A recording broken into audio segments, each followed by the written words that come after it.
phases différentes dans ce match. Vous avez maîtrisé un peu, puis vous êtes fait rattraper 2 fois.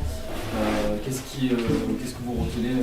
C'est plutôt l'égalisation ou le point perdu? Soulagé parce que égaliser à la 95e, ça veut dire qu'on est dans le bon état d'esprit, mais frustré de ne pas avoir bien géré le match quand on menait 1-0 alors qu'on avait le match en main. Il fallait arriver à la mi-temps 1-0 et ensuite on aurait fait les changements qu'il fallait. On a essayé de gérer le temps de jeu des gens qui avaient joué les 120 minutes jeudi et qui avaient tout donné. Il fallait quand même laisser sur le terrain quelques leaders qui étaient partis pour faire 1 heure. C'est ce qu'ils ont fait, mais je pense que le tournant du match, c'est quand même l'égalisation à la 46e.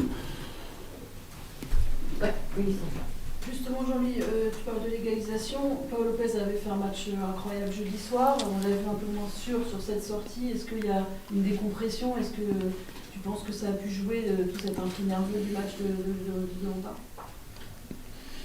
Non, je pense pas. Je pense pas. L'influx nerveux, les joueurs étaient concentrés. Ils savaient que malgré la fatigue, il fallait faire un grand match. Quand on est l'Olympique de Marseille, on vient pour gagner. Et c'est une erreur qui arrive à tout le monde. Question? Oui. Oui, on parlait de Pau Lopez, on parle aussi de Faris Moumbagna, un but venu d'ailleurs. C'est un joueur qui est parfois critiqué pour sa technique. Là, il met un but fabuleux. Comment tu l'as vu ce but Déjà un ciseau comme ça, il m'a rappelé Jean-Pierre Papin.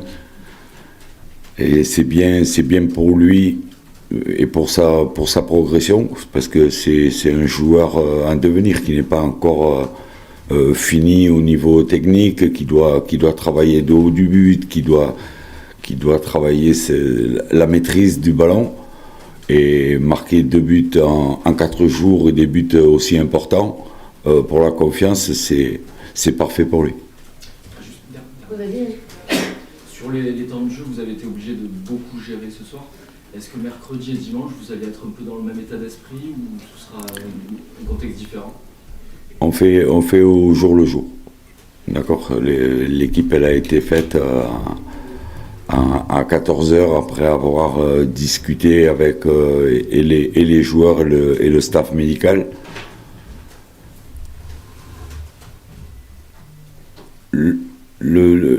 On a 2 problèmes. À l'aspect physique, on a les joueurs qui avaient joué les prolongations et qui étaient fatigués, et ceux qui n'étaient pas inscrits sur la feuille pour l'Europa League qui ont un problème de rythme. D'accord. On s'en va, on part à Benfica, on les laisse, ils peuvent pas jouer avec la CFA, donc c'est pour ça qu'on a des sautes d'humeur et on fait des erreurs techniques à des moments incroyables. Asdin, alors c'est un match nul, mais les circonstances du match, l'égalisation du bout du temps additionnel vous fait partir de Toulouse quand même avec un peu de sourire? Ouais, mais on ne doit pas se contenter d'un match nul contre Toulouse, surtout qu'aujourd'hui. Donc voilà, on a parlé au VCR, on sait qu'on doit faire beaucoup mieux en championnat, surtout en championnat. Et donc voilà, on a parlé, on ne doit pas se contenter d'un match nul et rentrer à la maison et de dire voilà, on a fait le taf.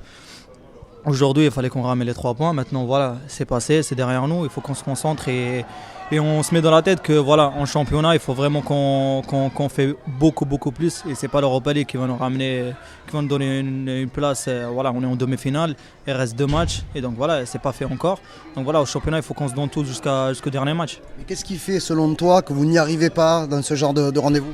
Non, c'est pas question de ne pas y arriver, c'est que voilà, on sait que le contexte, il y a beaucoup de blessures, il y a des joueurs aussi suspendus, il y a de la fatigue, on joue chaque 3 jours, mais les grands clubs c'est comme ça, quand tu signes à Marseille ou tu professionnel, dans un grand club, tu sais que voilà, tu attends une saison où il y a 3 matchs par semaine. Donc voilà, maintenant c'est à nous de récupérer, c'est à nous d'être pro même dehors de terrain et d'entamer les matchs qui restent de championnat avec la meilleure manière. C'est dommage parce que vous menez à la marque. C'est presque quelque part le plus dur dans ces matchs-là. Voilà. Non, je sais, aujourd'hui c'était prenable, surtout qu'on a très bien commencé le match. La première mi-temps, on était très bien. Après, voilà, on prend des buts à la con, voilà, coup de pied arrêté. Après, un but que voilà, on doit faire beaucoup mieux. Donc voilà, maintenant, c'est comme je dis, le match est fini. Il y a un match dans 3 jours. Il faut vraiment bien vider la tête, bien récupérer et de bien se préparer pour ce match au Vélodrome. On est d'accord, on est. Je parlais de ce coup justement, Pau Lopez était le héros jeudi, là il est coupable, comment tu te trouves après le match et On ne va pas mettre la faute juste direct sur Pau. Voilà, il y a Pau, il y a un duel après, il y a même avant, il y a quelqu'un qui a perdu le ballon. Donc voilà, c'est nous qu'on perde ou qu'on prend un match nul ou qu'on gagne, c'est tout le groupe, c'est pas un joueur ou l'autre. Donc voilà, maintenant, voilà, il faut vraiment passer à autre chose et bien se préparer pour le prochain match.